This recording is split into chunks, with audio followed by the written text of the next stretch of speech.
Capítulo 15. Una fosa común. Que la tragedia se había desencadenado rapidísimo y que la masacre había arrancado temprano. Que alrededor de las 7 de la mañana los cardenales habían irrumpido en la hostelería de Falco Otamendi y que enseguida se habían cargado a 3 de los alborotadores, que contaban con un dato preciso. Que contaban con el dato de que 3 de ellos, que los 3 forasteros, estaban alojados en la hostelería del Flaco, y que por lo tanto fue la primera parada en su recorrido, que se los habían cargado los 3 juntos, que estaban reunidos en la cocina y que la lluvia de balas los había encontrado desprevenidos, que no habían cruzado palabras, que no habían mediado preámbulos,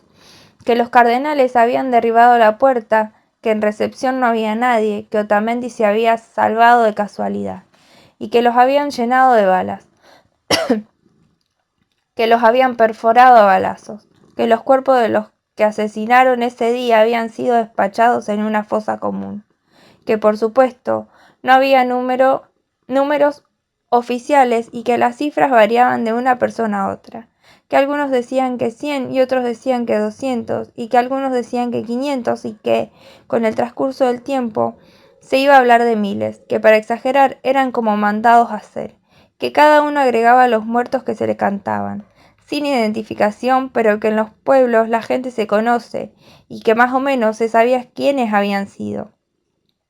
Que esos 3 respondían a los nombres de David, Otarola y César, y Calixto Reyes, que el abuelo de los últimos 2 había viajado a ponerles flores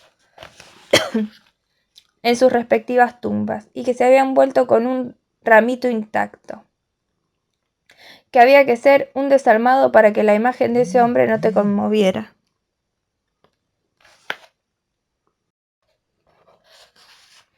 Que se había enterado de la masacre, que la noticia había circulado abiertamente, que las autoridades pretendían que se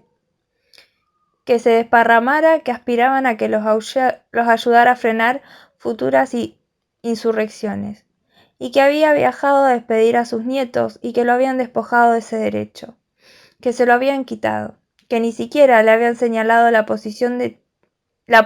tierra en la que habían sido despachados los muertos, y que el viejito se había resignado,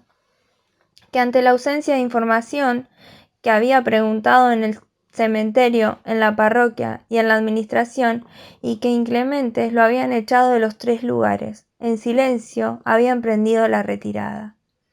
Que la cacería había continuado por los domicilios particulares, que los cardenales habían sido notificados que los 3 restantes estaban refugiados en domicilios particulares y que los revisaron uno por uno. Que habían sido notificados que los vecinos les habían ofrecido refugio y que para despistarlos regularmente iban cambiando de casa, que los vecinos, adoctrinados por sus ideas, los estaban protegiendo, que actuaban en calidad de cómplices, que los habían convencido, que una a una revisaran las casas, que derribaron puertas, que destruyeron muebles, que levantaron las tablas de madera del suelo. Que los jefes les habían advertido que el enemigo podía estar escondido en el menor requicio, y que cualquier actitud o contestación sospechosa era motivo de una renovada balacera, que les habían dado la orden de que no fueran tibios, de que no fueran débiles, de que no fueran blandos, que las autoridades les habían recriminado que por tibios, por débiles, por blandos, habían perdido el control de la situación y que, a causa de su falta de determinación, el fantasma de la rebelión se agigantaba en su propiedad, que los alborotadores habían diseminado sus ideas por todo el pueblo y que había que exterminarlos, que la orden era clara, que no admitía dobles interpretaciones, que había que exterminarlos, que Boris O'Kreitz lo remataron en el hogar de las monjas, que después de lo que hicieron se había ido al hogar de las monjas, y que ellas lo protegieron, que obstaculizaron el ingreso de los cardenales, que habían formado una barrera delante de él,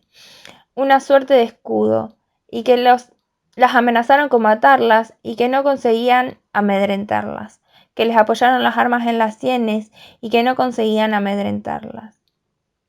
Que a Okrach lo remataron a traición, que uno de los cardenales astutos se le apareció por atrás y que, a traición, le clavó un facón en la espalda, y que mientras agonizaba, las monjas le pedían a Dios que se apiadara de su alma y que lo acogieran en su seno. Que el reloj todavía no había marcado las 10 de la mañana y que ya habían matado 4 de los 6 alborotadores y a casi un tercio del pueblo. Que el Cholo Dorrego, que Fermín Cantalupi, que Esther Ocaña, que Ermita Larramendi, antes de las 10 de la mañana habían parecido bajo el yugo de los cardenales, y que no valía la pena dilatar la enumeración, que la lista era interminable, que en su persecución de 6 habían matado casi un tercio del pueblo,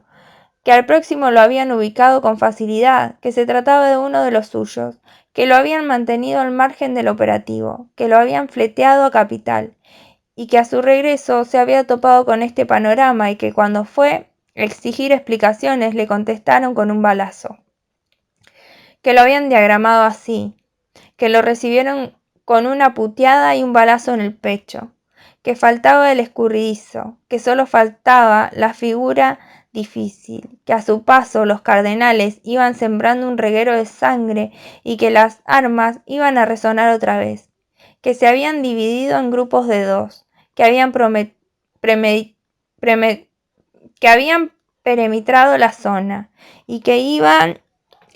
La Rosa estaba labrando, que a pesar del pánico que reinaba en el pueblo, desarrollaban su tarea con normalidad y que incluso con varios disparos en el cuerpo había seguido labrando.